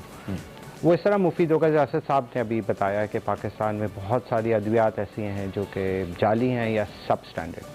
हमारे मुल्क में जो एक मेजर इशू है वो ये है कि हमारा जो क्लाइमेट है, जो टेम्परेचर है वो बहुत ज़्यादा होता है, और आप जानते हैं कि गर्मियों में ख़ास तौर पे 40 डिग्री सेंटीग्रेड तो मुल्क, ज़्यादातर मुल्क हमारा इसी टेम्परेचर पर रहता है। जो ज़्यादातर अद्वियात हैं वो 30 डिग्री सेंटीग्रेड पे स्टेबल रहती हैं या उनकी एफिकेसी जो है वो सही मानी जाती है। हमारे यहाँ मुल्क में रेफ्रिजरेशन के इशूज़ हैं, टेम्परेचर, एयर कंडीशनिंग के इशूज़ हैं, तो जो दवाइयाँ केमिस्टों तक मौजूद होती हैं वो दवाइयाँ इतनी अच्छी क्वालिटी मेंटेन नहीं रह पाती। So as a pharmaceutical company Getz Pharma, ये हमारी एक रिस्पॉन्सिबिलिटी है, एक सोशल और कॉर्पोरेट रिस्पॉन्सिबिलिटी है कि हम मेक श्योर करें कि ये जो quality products are actually delivered at the doorstep of the patients and the caretaker. And this is where we have actually collaborated, जो हमने तबीयत.pk और असद साहब के साथ बैठे हुए हैं। ये मुआहिदा मरीज़ों को तहफ़्फ़ुज़ देने के लिए। ठीक हो गया, ठीक हो गया। असद साहब, ऑब्वियसली मरीज़ों को तहफ़्फ़ुज़ देने के हवाले से, दवाइयों के हवाले से जब हम बात करें, स्पेसिफिकली हम पाकिस्तान को अगर हम टारगेट कर रहे हैं, अब चैलेंजेस तो ऑब्वियसली हैं मेडिकेशन या हेल्थ सेक्टर को लेके। आप लोगों की जो एक कोलैबोरेशन है, इससे फर्दर जो कह लें क्या मज़ीद फ़ायदा हो सकता है, और उसके साथ साथ जब हम ओवरऑल एक हेल्थ सेक्टर की भी बात करें, हमारे लोगों को मेडिसिन के हवाले से अवेयरनेस देना और एक ऑथेंटिक प्लेटफॉर्म फराहम करना जहाँ कोई प्रॉपर मेडिसिन का उनको पता होगा कि रिलायबिलिटी है, इसके ऊपर ऑथेंटिसिटी है, इस पे चेक एंड बैलेंस है, क्या फर्दर आप लोगों के प्लान्स हैं? जी अच्छा, इसमें दो चीज़ें होती हैं। एक तो होता है कि आपके पास जो मेडिसिन आप सेल कर रहे हैं वो जेन्युइन है। जेन्युइन का मतलब है कि वो ओरिजिनल मैन्युफैक्चरर्स की मेडिसिन है। दूसरा इसमें सबसे बड़ा काम ये होता है कि जैसे जहांजेब साहब ने बात की कि आपके पास जिस तरह मेडिसिन स्टोर हो रही है, तो आपके पास जो वेयर हाउसेज हैं टेम्परेचर कंट्रोल्ड हैं, उसमें एसीज लगे हुए हैं, 25 डिग्रीज पे टेम्परेचर मेंटेन हो रहा है उसके अंदर। दूसरा आपके पास जो गाड़ियाँ हैं, जो राइडर्स हैं, उसके अंदर आपके पास कोल्ड चेन इनेबल्ड लॉजिस्टिक्स है। अगर आप उसमें वो दवाइयाँ घरों पे भिजवा रहे हैं जिनको टेम्परेचर कंट्रोल रखना है, तो उसकी भी फैसिलिटी आपके पास है। तो आपने इंश्योर करना होता है दो चीज़ें। एक आपने इंश्योर करना होता है कि आप मेडिसिन जो बाय कर रहे हैं वो बिल्कुल असली हैं, वो मैन्युफैक्चरर से बाय कर रहे हैं, और दूसरा आपने इंश्योर करना होता है आप मेडिसिन स्टोर भी करें टेम्परेचर के अंदर, और उसको आप घरों तक पहुंचाने तक इंश्योर करें कि उसकी एफिकेसी भी मेंटेन है। तो हमारे लिए ऑफ कोर्स गेट्स पाकिस्तान की biggest pharma, local biggest pharma company है, तो हमारे लिए to work directly with manufacturers ताकि हम उनकी मेडिसिन अपने प्लेटफॉर्म पे लोगों को अवेलेबल कर सकें। एक दूसरी बात ये कि गेट्स की रेंज ऑफ प्रोडक्ट्स पाकिस्तान में one of the biggest range of products इनके पास है, one of the most selling products इनके पास हैं। तो हमारा मिशन ये है कि हम इनकी प्रोडक्ट्स अपने प्लेटफॉर्म से गेट्स की सारी प्रोडक्ट्स अक्रॉस पाकिस्तान ना सिर्फ के मेक श्योर करें अवेलेबल है लोगों के लिए, बट उनके घरों तक पहुंचाने और इस तरह पहुंचाएं कि वो उनकी एफिकेसी मेंटेन रहे दवाइयों की। ठीक है, जब इस किस्म की कोई सहूलत मिलती है एक आम सारिफ को, तो उसमें सारी बातें कंपनीज अपने जो ओवरहेड एक्सपेंसेस होते हैं या उसको भी मीट करने के लिए दे somehow change the price quotations a bit in terms of their profit margins. तो क्या ये जो आपका वेंचर है ये सारिफ को इस लिहाज से उसके लिए कंफर्टेबल रहेगा कि प्राइसेस में उसको कोई फ़र्क आम मार्केट से ना मिले अगर उसे घर पे दवाई मिल रही है तबीयत.pk के ज़रिए? जी एब्सोल्युटली। आई थिंक जो क्योंकि हमारा बिजनेस ऑनलाइन है, तो हमारी जो हमारे जो कॉस्ट होती है, ओवरहेड्स होते हैं, वो हमारी नॉर्मल फार्मेसी से कम होते हैं। अच्छा, इसका मतलब है कि हम जो हमें मार्जिन्स मिल रहे होते हैं उन मार्जिन्स का बड़ा पोर्शन जो है हमें कस्टमर्स को पास ऑन कर सकते हैं। तो हमारे प्लेटफॉर्म से जो कस्टमर्स मेडिसिन बाय करेंगे उनको नॉर्मल फार्मेसी से ना सिर्फ के सस्ती भी मिलेगी बल्कि उनके घरों पे फ्री डिलीवरी भी हम दे रहे हैं all over Pakistan at this stage. तो I think customers can rest assure कि जो हमसे वो बाय कर रहे हैं वो जेन्युइन मेडिसिन है, ओरिजिनल मेडिसिन है जो मैन्युफैक्चरर से ले रहे हैं। और दूसरा उसकी price they can be rest assured, उसकी प्राइस हमारे पास बहुत कंट्रोल प्राइसेस के ऊपर है और उसकी डिलीवरी भी डोर पे फ्री जा रही है। डोर पे फ्री जा रही है। आई होप कि जो टाइम स्पैन है वो भी उस पर भी आप फोकस करेंगे कि टाइमली डिलीवर हो। डेफिनेटली डॉक्टर जाजेब, इन दी एंड एक तो ये कि आपकी चूंकि you are associated with the biggest firm जो कि फार्मास्यूटिकल है, आप अपने देखने वालों को, अपने सारिफीन को क्या मैसेज देंगे, उनसे क्या बात करेंगे इस वेंचर को लेकर एंड ओवरऑल आपकी प्रोडक्ट्स को लेकर कि how would it be helpful in the future for your consumers? Right, शुक्रिया। गैस फार्मा पाकिस्तान की सबसे लार्जेस्ट कंपनी है और लार्जेस्ट एक्सपोर्टर ऑफ मेडिसिन भी है। वो मेक श्योर करते हैं कि क्वालिटी प्रोडक्ट्स जो हैं वो लोगों तक मिल सकें। इस वेंचर के थ्रू हम अपनी एक कॉर्पोरेट और सोशल रिस्पॉन्सिबिलिटी फुलफ़िल कर रहे हैं ताकि जो मरीज़ हैं और उनके लोग जो उनका ख्याल रखते हैं उनको उनके घर तक उनको दवाएं, क्वालिटी प्रोडक्ट्स उनको मिल सके ताकि वो अपनी बीमारियों से जो है वो लड़ सके सही तरीके से। ठीक हो गया। Thank you very much doctor Jahanzeb and Asad Khan साहब, आप दोनों का बहुत शुक्रिया कि आपने इस इंपॉर्टेंट कोलैबोरेशन के ऊपर अपने जो हमारे देखने वाले उनको भी आगाह किया। हमारे साथ मौजूद हैं। अभी हम एक ब्रेक लेंगे, ब्रेक के बाद हाजिर होंगे। आप देखते रहेंगे Expresso. Welcome back to Expresso. बात करेंगे कुछ क्रिकेट के हवाले से। कुछ ज्यादा बात करेंगे हम क्रिकेट के बारे में, चूंकि इस वक्त पाकिस्तान वर्सेस बांग्लादेश टेस्ट जारी है और बांग्लादेश होस्ट कर रहा है इस सीरीज के, जो कि इस वक्त बांग्लादेश में जारी है और ये जहूर अहमद चौधरी स्टेडियम चिटागोंग में खेला जाने वाला पहला टेस्ट मैच है जिसके बारे में हम बात करें। ताज़ा तरीन सूरत हाल के मुताबिक 158 रन की लीड इस वक्त बांग्लादेश को हासिल हो चुकी है, जबकि 5 विकेट स्टिल इन हैंड्स हैं। थोड़ा सा अगर इस टेस्ट मैच के बारे में शुरू में हम बात करें, बांग्लादेश पहली इनिंग्स में आपको मालूम है 330 रन बनाकर आउट हो गई थी बांग्लादेश की टीम और पाकिस्तान ने बैटिंग तो की लेकिन जम के नहीं कर सका और सिर्फ आबिद अली ऐसे थे जो कि बंगाल टाइगर्स को थोड़ा सा टफ टाइम दे पाए। 133 रन बनाए थे, जबकि हमारे जो अब्दुल्ला शफीक है वो 52 रन बनाने के बाद आउट हुए थे। आबिद अली और अब्दुल्ला शफीक के दरमियान 140 रन की ओपनिंग पार्टनरशिप हुई थी, जबकि पाकिस्तान के साबिक कप्तान Azhar Ali who always makes a come back towards, जब भी टेस्ट हमारे आते हैं बगैर कोई रन बनाए आउट हुए। कप्तान बाबर आजम 10, फवाद आलम 8, मोहम्मद रिजवान 5 रन बना सके थे। बाबर आजम की बैड फॉर्म स्टार्ट हो गई है, एकदम से बांग्लादेश में क्लिक नहीं कर पा रहा और इस तरह से मोहम्मद रिजवान सिर्फ 5 रन बना सके और इस अच्छे आगाज के बाद हमारा जो मिडिल ऑर्डर है वो उसमें अच्छे आगाज का फायदा उठाने में नाकाम रही। और आबिद अली और अब्दुल्ला शफीक की बात की जाए तो जो उन्होंने एक आगाज फराहम किया था। फ़हीम अशरफ ने 38 रन स्कोर किए, जबकि बांग्लादेश की जानिब से लेग आर्म स्पिनर तेजुल इस्लाम ने 7 विकेट ली। इस तरह बांग्लादेश को पहली इनिंग्स में 44 रन की सबकत रही और दूसरी इनिंग्स में अगर हम बात करें तो शाहीन शाह अफरीदी ने बड़ी शानदार बॉलिंग की। बिल्कुल, इस वक्त जो ताज़ा तरीन लाइव चूंकि मैच भी आ रहा है, अपडेट हम तक पहुंच रही है तो छठी विकेट भी गिर सकती है। कॉन्फिडेंट की विकेट गिर गई है। खैर, लेग स्पिनर जी तेजुल इस्लाम ने 7 विकेट ली, इस पर भी हमने बात करनी है। हमारे साथ none other than Mirza Iqbal Baig sahab मौजूद हैं और उनसे हम पूछते हैं मुसलसल जरा वो ज्यादा कीनली फॉलो कर रहे हैं इस टेस्ट सीरीज को और उनकी कुछ रिजर्वेशंस भी हैं मे बी ऑन सिलेक्शन। तो जरा हम मिर्जा साहब से पूछते हैं। मिर्जा साहब, गुड मॉर्निंग। और आई बिलीव आपकी मॉर्निंग हमने थोड़ी जल्दी करा दी, बट स्टिल क्रिकेट है तो हमें जागना तो पड़ता है। हम तो रात को लेट तक भी जाकर देखने वाले लोग हैं। सबसे पहले तो हम इस वक्त जैसा परफॉर्म कर रहे हैं इस इनिंग्स के अंदर, जैसा हमारा बॉलिंग परफॉर्म करी है जैसा, उस पर जरा कमेंट कीजिए, कैसा लग रहा है आपको? 6 विकेटें ऑलमोस्ट हमने ले ली है। बहुत बहुत शुक्रिया इमरान और सुबह खैर आपको भी इमरान और अरमला को भी।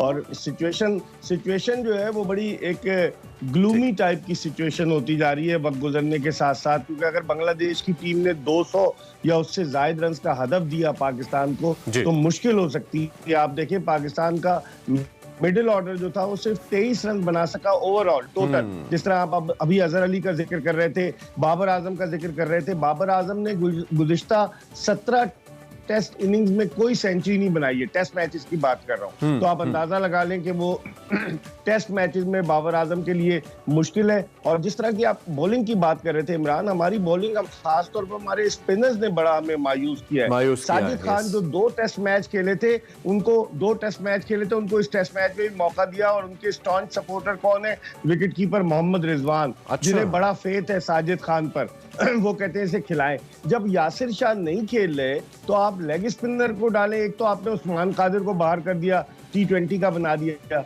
अब आपने जाहिद महमूद को अगर टीम के साथ रखा हुआ है तो किस खुशी में उस दौरे करा रहे हैं, उसको खिलाएं। क्योंकि अगर लेग स्पिनर नहीं खेल रहा तो फिर फायदा क्या? और आपका जो ऑफ स्पिनर साजिद खान, वो बड़ा मायूस कुन बॉलिंग की। नुमान अली तजुर्बाकार, उन्होंने बड़ी मायूस कुन बॉलिंग की। और आप देखें कि अब तो छठा रिव्यू लिया है 15 जो विकेटें गिरी मिल गई, पाकिस्तानी स्पिनर ने सिर्फ 1 विकेट ली जी। तो 15 विकेटों में से जो 16 विकेट हो गई हैं, उनमें से पाकिस्तानी स्पिनर साजिद खान की 1 ही विकेट थी। अब पता नहीं ये जिस तरीके से बॉलर्स को यूटिलाइज किया है बाबर आजम ने, उससे आप मुतमईन हैं? आपको लगता है कि राइट टाइम के ऊपर राइट यूटिलाइजेशन नहीं की गई, इस वजह से भी शायद थोड़ा इंपैक्ट आया, क्योंकि बैट्समैन को थोड़ा सेटल होने का मौका मिला है बैटर को, और इसकी वजह से विकेट नहीं आई हमारे पास? इमरान देखें, टेस्ट क्रिकेट जो है वो 144 बरस से खेली जा रही। टेस्ट क्रिकेट का हुस्न ही अलग है। टेस्ट क्रिकेट में स्किल्स का इम्तिहान है, दिमाग का इम्तिहान है, सलाहियतों का इम्तिहान है। और T20 में कप्तानी करना या वनडे में कप्तानी करना टेस्ट क्रिकेट के मुकाबले में बहुत मुख्तलिफ है। टेस्ट क्रिकेट में 5 दिन तक मैच होता है, लम्हा बलम्हा सूरत हाल तब्दील होती रहती है। तो मेरे ख्याल में अभी बाबर आजम सीखने के मराइल में, टेस्ट कप्तानी में उनको और इम्प्रूवमेंट लाना होगी, क्योंकि कोई और सीनियर है नहीं उनके साथ, सिर्फ अजहर अली है। अजहर अली भी खुद आजकल बैटिंग में स्ट्रगल कर रहे हैं। तो मैं समझता हूँ बाबर आजम की कप्तानी में कुछ गलतियां थी, जिनकी वजह से बांग्लादेश 330 रन बनाने में कामयाब हुआ। मिर्जा साहब, आपने बाबर आजम की भी बात की और अजहर अली, दोनों की बात। अजहर अली तो खैर बिल्कुल भी कुछ, अभी हमने उनकी परफॉर्मेंस देखी है, उस तरह से परफॉर्म नहीं कर पा रहे, लेकिन बाबर आजम ने भी कोई 10 रन बनाए। क्या कहेंगे दोनों के हवाले से? क्या प्रेशर है, इतना ज्यादा नहीं हो रहा? बाबर आजम देखें T20 में या वनडे क्रिकेट में अच्छा परफॉर्म कर रहे हैं। अजहर अली ले ऑफ लेते हैं, जब टेस्ट मैचेस होते हैं वो वापस आते हैं। और ये दोनों पाकिस्तान की बैटिंग लाइनअप की बैकबोन है, दोनों तजुर्बाकार है। अजहर अली 2010 से टेस्ट क्रिकेट खेल रहे हैं, 11 साल उन्हें हो गए। बाबर आजम जो है 2015 से खेल रहे हैं, तो मेरे ख्याल में 2016 से, तो मेरे ख्याल में इन दोनों को परफॉर्म करना होगा। और पाकिस्तान की बैटिंग इन्हीं दोनों के गिर्द रिवॉल्व करती है। रिजवान जो है वो T20 के बड़े जबरदस्त बैट्समैन है, इस साल उन्होंने सबसे ज्यादा रन बनाए, लेकिन टेस्ट मैचेस में जब वो बैटिंग के लिए आते हैं तो बिल्कुल डिफरेंट रिजवान नजर आते हैं। जो T20 या वनडे का रिजवान है उससे बिल्कुल मुख्तलिफ नजर आते हैं। खैर, कटिंग इट शॉर्ट, क्या लग रहा है, निकाल लेंगे टेस्ट टाइम? थोड़ा मुश्किल लग रहा है, मुझे लगता है कि टफ हो जाएगा हमारे लिए। देखिए, 4th इनिंग्स इमरान हमें खेलनी है पाकिस्तान को। 200 से ज्यादा हुआ, हमारे हाथ पांव वैसे ही फूल जाते हैं। और आपको जिस तरह से आपने ओपनर की बात की, अब्दुल्ला शफीक का 31 का स्ट्राइक रेट रहा, 58वें ओवर में 146 रन पर पहली विकेट गिरी। अब आप अंदाजा लगाएं, इतना स्लो आप खेलेंगे, स्ट्राइक रेट नहीं बढ़ाएंगे तो प्रेशर तो पड़ेगा टीम पर। और जाती उसके परफॉर्मेंस के लिए ना खेलें, टीम के लिए खेलें। मेरे ख्याल में इमामुल हक को इन्हें खिलाना चाहिए था, वो ज्यादा सीजन कैंपेनर थे, एक्सपीरियंस थे, लेकिन अब्दुल्ला शफीक को उनकी जगह खिलाया गया जो 3 फर्स्ट क्लास मैच खेले। ठीक है, और अब इफ दे क्रॉस अबव 200, 150 से तो ज्यादा हो चुका है ऑलमोस्ट, तो अगर ये 200 से ऊपर रन जाता है, आप कह रहे हैं कि ट्रबल हो सकती है पाकिस्तान के लिए, तो स्ट्रैटेजी सेम ही रखनी पड़ेगी, हमें थोड़ा डिफरेंट आना पड़ेगा बैटिंग ऑर्डर को लेकर? देखें, बैटिंग ऑर्डर तो वही रखेंगे, लेकिन स्ट्रैटेजी थोड़ी चेंज करनी पड़ेगी। अगर आप बॉब डाउन हो गए, अगर आपने बहुत स्लो खेला, अपने लिए खेले, आप खुदगर्जी का मुजाहरा किया, तो मुश्किल में आ सकती है टीम। तो स्ट्रैटेजी तो यकीनन, और बैटिंग कोच है नहीं आपके पास, सकलैन मुश्ताक टीम के साथ है, वर्नन फिलेंडर वाकई फील हो रही है उसकी कमी, बैटिंग कोच की। जी, वर्नन फिलेंडर आज रवाना हो रहे हैं वापस, तो मेरे ख्याल में मुश्किल तो होगी पाकिस्तान के लिए। देखें, निकाल लेंगे इंशाल्लाह, उम्मीद है, लेकिन मुश्किल हो। जैसे कमेंट करे थे, उन्होंने कहा उम्मीद तो है कि पाकिस्तान ये मैच निकालेगा, लेकिन दूसरी इनिंग देखने वाली होगी, मजा आएगा देखने का। हाँ, देखेंगे, इसके लिए आपको छुट्टी देते हैं, हम भी छुट्टी करते हैं। आपसे हमारी इजाजत नहीं, इजाजत लेते हैं, ले इजाजत। अच्छा, मैंने कहा शायद रुकना है। हाँ, लेकिन ये once again repeating, COVID is back. Oh yes. Unfortunately, mask का इस्तेमाल कर ले, और जैसे डॉक्टर जावेद ने कहा था हमारे प्रोग्राम में कि जो गैदरिंग्स है उसको जरा थोड़ा शादियों पे खास तौर। कल तक के लिए अल्लाह हाफिज़।